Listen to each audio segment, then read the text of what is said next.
Welcome back to the show, everybody. Check out these headlines today. Why is the market going down? Well, we've got some possible answers for you. Dividends in Bitcoin, we're going to explain. Ripple partner, boots on the ground, you're going to want to know about it. And IMF, currency delinking, devaluation, a new international payment system. And what does that have to do with any of what we talked about there? Everything. Somebody roll that beautiful intro.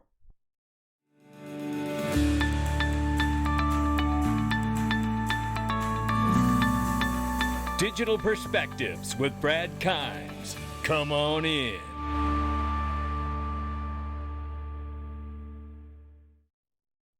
Welcome back to the show, everybody. You can follow me on Twitter at BackupBradleyAbove and everything that we're talking about here today. Let's go ahead and get into this. The numbers are $2 trillion, damn near even, for the market cap this morning, and we see that Bitcoin is at $42,200 plus this morning, off by 11.92% on the 7-day and 1.8 in the 24-hour, off by 4.45 on the 24-hour and 14 plus on the 7-day. Ethereum's at 3,200 plus. We see Solana coming in now at 140 and 37 cents, off by 5.9 on the 24-hour and almost 20% on the 7-day. Cardano now $1.24. It's up 1.3% and off by 9 plus on the 7-day. XRP is 75 cents, up just 0.20 and off by 10% plus on the 7-day as well. Doing that because we're going to take a look at some possible reasons for why the market is off right now. Right now we're ranging on XRP bottom side from 0.7329 to 0.7916 on the top side. Right here, I see this article, and it's Pro Coin News, ladies and gentlemen. By the way, 382 days plus into the American crypto innovation under siege, with the SEC versus Ripple not settled, not done, not over, not yet. But we know it could end as late as April or May, but it should end no later than then. That point. So very excited to see. But let's take a look at why the market may be off. Some of the reasons given here: decline in cryptocurrency coins comes from Federal Reserve showed officials are seeing a potential quick rise in interest rates for 2022, according to the Wall Street Journal. As rates rise, holding volatile investments that produce little income becomes less attractive compared with government bonds. Experts said that the fast fall off is a sign that cryptocurrencies are a risky investment for most people. Per Market Watch, it says here the proof that Bitcoin acts like a risk asset, says Noel Aitken, and the head of market insights at crypto lender Genesis Global Trading told Wall Street Journal the short-term holders, they are the ones who are trading and will be the closest to exit. Makes sense? But you know, there's also this here too that was offered here. In August last year, most recent data available, Kazakhstan accounted for 18% of the global hash rate. Crypto lingo for the most for the amount of computing power being used by computers hooked by Bitcoin network. And it says here in April, China's latest clampdown that they had on Bitcoin mining, that figure was just 8%. So Kazakhstan is a huge miner for the hash rate of Bitcoin. And we see here that the Bitcoin network has dropped sharply as it shut down in the week. The Kazakhstan internet during a deadly uprising that hit the country's fast-growing cryptocurrency mining industry. So this could be playing a role into the market as well, because we know Bitcoin has dominance over the market. I'm not saying it's everything, but certainly a factor. And it seems like if that's the case, and it starts with the lack of mining, the internet shutdown, the blackouts, or whatever they're dealing with there, then you see a sell-off, fall like a domino effect. The larger investors start to sell off. They're on short positions because they're the quickest to exit. You kind of see how this thing kind of becomes a self-fulfilling prophecy there. So, okay, so looking right here, this is very, very interesting. NASDAQ-listed blockchain technology focused company BTCS recently announced that it has decided to offer dividends in Bitcoin. Now, to me, this is exciting because they're listed on NASDAQ and they want to pay out dividends in Bitcoin. Now, the other thing that's interesting about this is that look at what is taking place, something like this happening. This is first time ever kind of stuff, right? And we still don't have clarity or legislation, right, for regs and legislation. So When I think of that, I think this is a pretty powerful move that has happened without that clarity. Imagine in the next 12, maybe 18 months, we have that clarity. This kind of thing is going to blossom very, very quickly, I believe. Now, with that being said, because we have that lack of clarity, listen to what Joe Endoso says from Link2 right here about the artificial suppression in the crypto space and how it affects not only crypto, but blockchain companies like Ripple and all the other products that are on Link2. Check it out. If the SEC matter clears sometime this year, which was, what Brad in his last interview predicted, then we're going to see a reversion to normal in terms of the equity valuation of Ripple. So that's the fundamental investment thesis. And for the same reason, we believe that the XRP cryptocurrency has a similar type of price repression going on with it, right? Because even though it's obviously appreciated, Bill, since December of 2019, the appreciation in XRP is nowhere at the level of, say, Bitcoin or ETH, right? What an amazing point that is, right? And you have to ask yourself, the paper in the PowerPoint he's got there, will Ripple IPO be the next Coinbase? Look, it's not financial advice. And my digital perspectives, I think it is a resounding yes. I'm not giving any advice to anyone, neither is Joe Endoso or anyone else on this channel. But the reality here is we are being artificially suppressed by this case. And when this case is over with clarity, forget about it. This case, the whole crypto space is going to flourish, let alone Ripple and XRP as well, right? Don't forget, they've also got Uphold, Kraken, and many other great products on that platform. Make sure you check them out. Description in the comment section and a description box. So looking right here, this is Vinay Gupta, who has been a real candid source of information about the early days in Ethereum and about how they had very open conversations about the fact that what they were doing could be fraudulent and that they need to register in the SEC. He felt so strongly that he actually divested in the early days and got out of Ethereum because of that disagreement. Now, here he says here, after a long Twitter thread of people pretty much kind of getting a little aggressive, which we do not need to do out here if we're trying to have a conversation. He says he knows Joe Lubin a bit and worked with him for about a year. He's smart and personable. And you know what? I don't doubt any of those things. What I responded to here is that I do appreciate your candor. I want to share a timeline with you may not be fully aware of, which is video timeline on crypto law that lays out indisputable information that there was absolutely a unique advantage given to Ethereum's network. And that allowed them to launch billions of dollars off of that network, while crypto space and Ripple and XRP are held to a much higher and different standard than Ethereum ever was. And that's what's wrong here. And we should all care about it. Taking a look right here, this is Finastra. This is a Ripple partner, and they enable financial services throughout the world to deliver the future of banking. And we're talking about all different kinds, serving financial institutions of all sizes across the globe. Just letting you know here that they are, in fact, a Ripple partner. Manage cross-border payments easier, RippleNet, via Fusion Total Messaging. You've probably even seen this, but stay with me. What does international payments have to do with the idea of the US dollar losing its dominance? What does international payments and a new international payment system have to do with devaluing currencies? What does international payments have to do with delinking currencies? Well, this is just a real example here of how Ripple and RippleNet have got the real connections, the real market infrastructure to very real companies that they can absolutely spread to, like rivers and creeks and into the ocean, right? It all starts with the market infrastructure and providing that ability to other companies like Finastra, who have multiple companies they deal with and partners they can plug in instantly. Boots on the ground example of how quickly and how long Ripple has been out here building that market infrastructure, which is a new international payment system. I want to start right here I've covered this before. This is the IMF talking about new forms of digital money, implications for monetary and financial stability. What I want to go down to here is October 30th of 2020, a little more than a year ago, right? The whole piece is great. You should read it. But what I'm going to do here is come down here to this.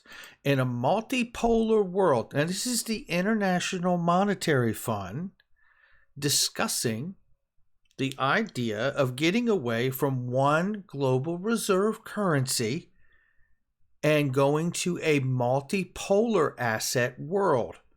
Reserve composition could be diversified between or within countries, depending on whether currency blocks form or currencies compete within each country. When a country adopts a single CBDC, then reserves of the country will mostly be denominated in its currency blocks of unit of account. In contrast, use of multiple currencies by residents could diversify reserve holdings also within countries. This last part, finally, the issuance of CBDCs across borders also raised broader issues for the international payment ecosystem. Now we start to get into it. What does currency devaluation, currency delinking have to do with a new international payment system? You know, everyone, please, I hope everyone stays with me where we're going today.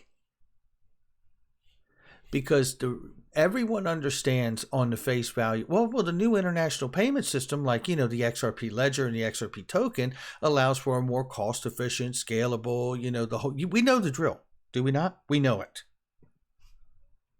But I believe there is a revealing of the truth. There is an apocalypse in this information we're going to look at. Because the much bigger reason for a new international payment system is in order to get the world digitized and tokenized, you have to go to a new digital system. That's for sure. We understand this. But the reason is obvious, as CBDCs could give countries the ability to transact separately.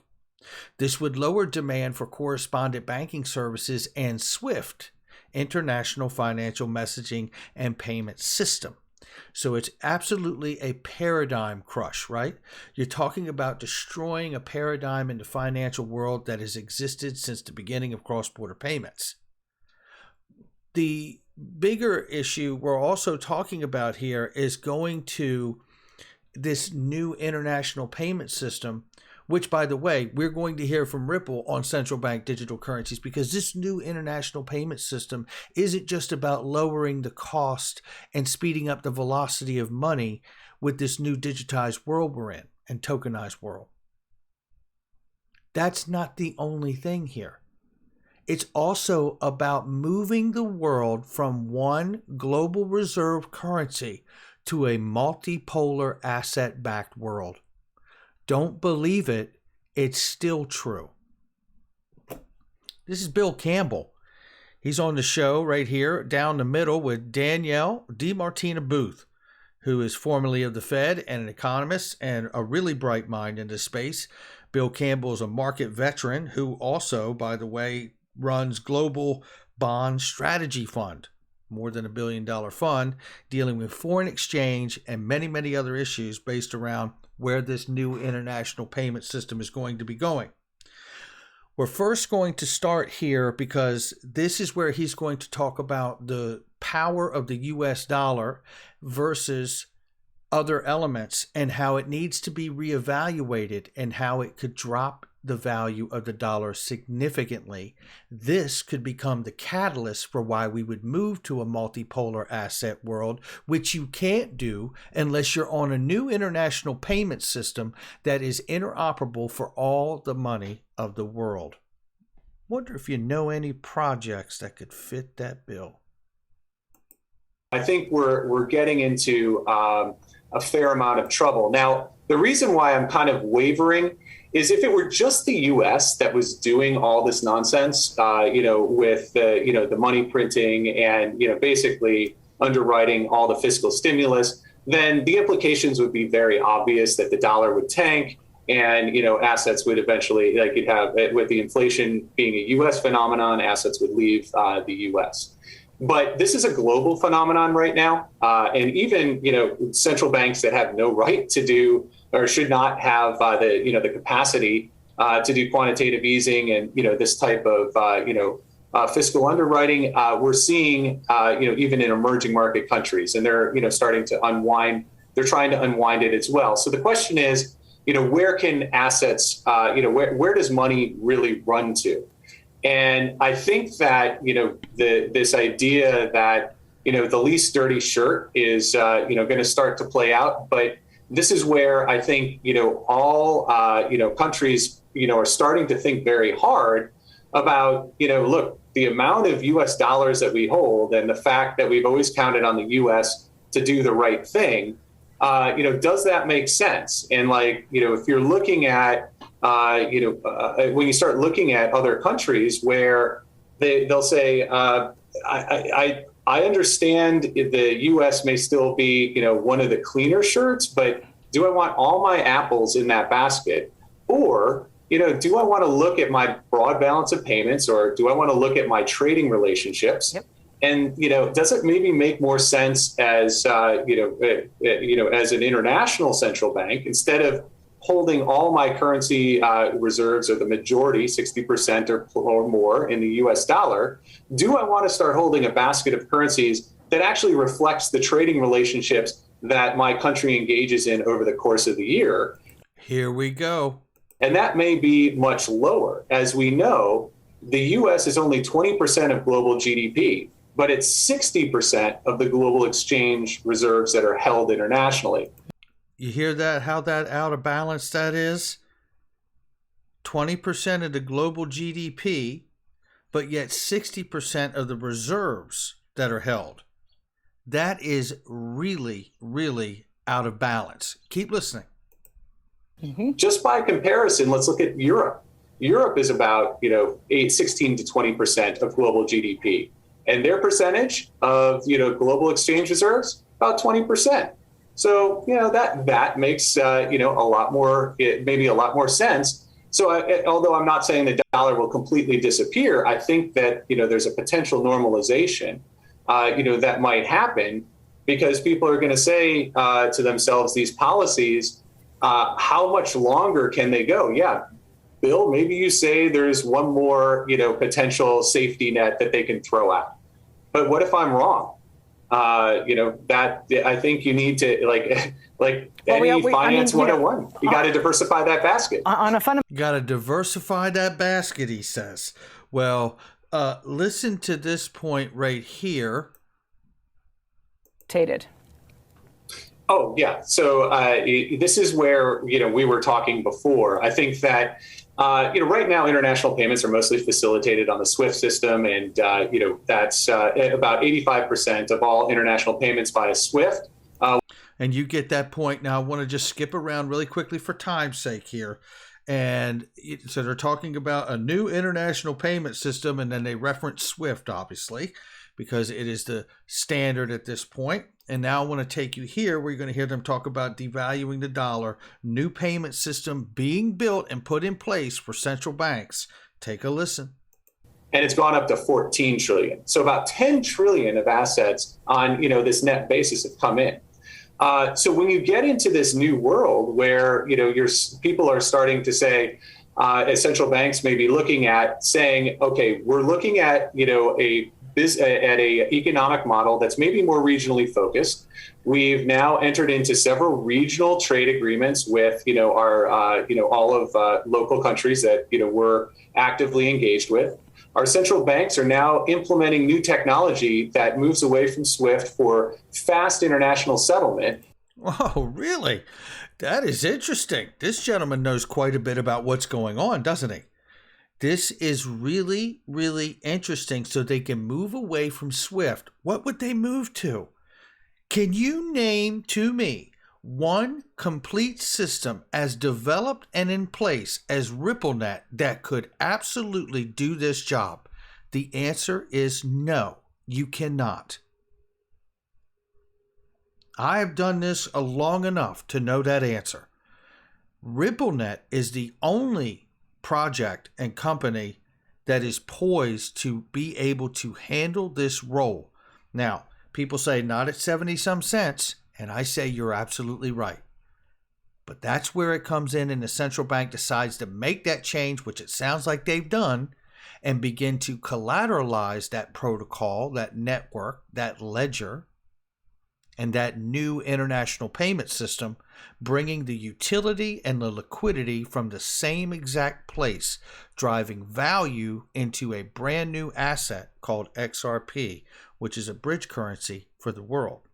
Now, let me quickly move you here. There's so much of this is so good. I'm like cutting a lot of this out, but let me move here for time's sake here, so you get this, because I want you to get at least the larger parts of this. Take a listen.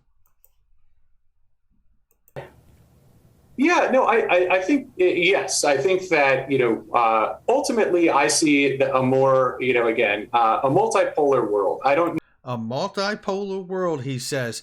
Now, let me move here, because he gets on here in this part too. I mean, he says so many incredible things. Let's see here. Right here.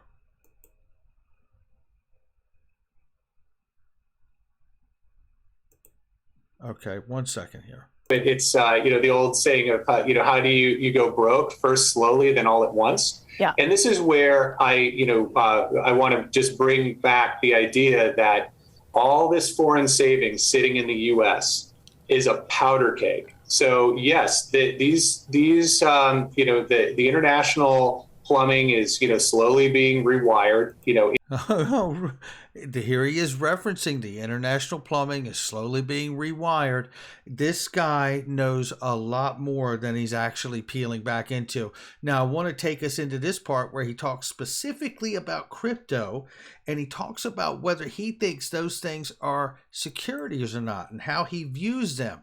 And I've said this many, many times before. I think XRP gets a currency designation, virtual currency, some kind of a bearer bond instrument that is a non-security instrument, while the majority of the crypto space actually becomes securities, digital asset securities. Listen to what he explains here and how much sense it makes. And by the way, he defines Ethereum as a security too, Gary Gensler. Ask me today because of what we just discussed. Absolutely. So is there anything I'm missing about the world you see of the future? And well, I mean, there is one question I do want to ask, though. There's one more question I want to ask. What are the implications if eventually all the central banks have their own digital currency? So what are the implications for kind of the private currencies that are out there? Oh, you mean, so like Bitcoin, Ethereum, and all of those. So I think that, as long as they're not regulated away, I don't view them as currencies. Like I view them more as securities. And like, okay. So like everybody, like you're saying, well, no, there's an exchange rate associated with them. Well, there's an exchange rate associated with IBM too. Like I can price IBM in dollars, I can price IBM in euros. Yeah. So, I think that if we think of that more as a financial market and a financial exchange, and you think of, these currencies, as, either as securities, but securities with utility. So, these ideas of, especially on the Ethereum network, I kind of like the idea of gas fees, where, in order to settle, a transaction, if you are, doing, a different type of token, you need to pay, a little bit of, the Ethereum. You need to pay for it with a little bit of Ethereum. Well, actually, with a lot of Ethereum, right? The transactions are extremely high. And although he understands the business model of this very good and very well, obviously hasn't used it because it's ineffective with the high cost of it. He goes on to say many other great things. But listen, U.S. dollar dominance is what's in question here. That's where we got to be careful, right? So listen to this right here. This is Glenn Beck. I played this yesterday. I'm not playing the whole thing, but listen to hear what the conversation is, because he's discovering what we are talking about and what we've been involved in for so long. This is not just about cheaper cross-border payments. It's about really removing the US dollar dominance from where it is today to a different level, by introducing a multipolar asset world.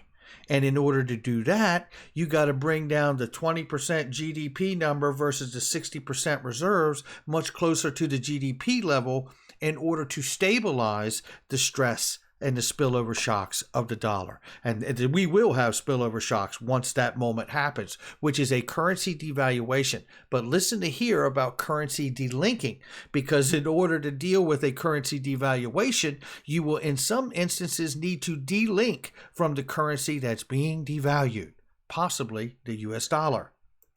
Coordinated delinking from major currencies. What does that mean?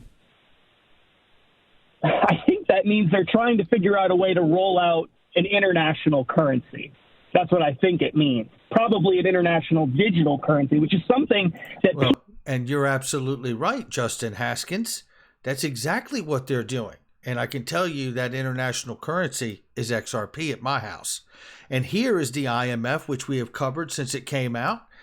And this was about dominant currencies and the limit of the exchange rate flexibility. And the entire webinar that they had was about how to revalue and devalue the US dollar dominance against all other currencies. Listen here. And the second part of the question would be, what do we have to do to get out of this position of dollar dominance? Because it has the undesirable effect of weakening monetary policy. And it will run up sooner or later against the 21st century Triffin dilemma problem. And he's absolutely right. And what do we have to do to get ourselves out of this situation of US dollar dominance? You know what we have to do?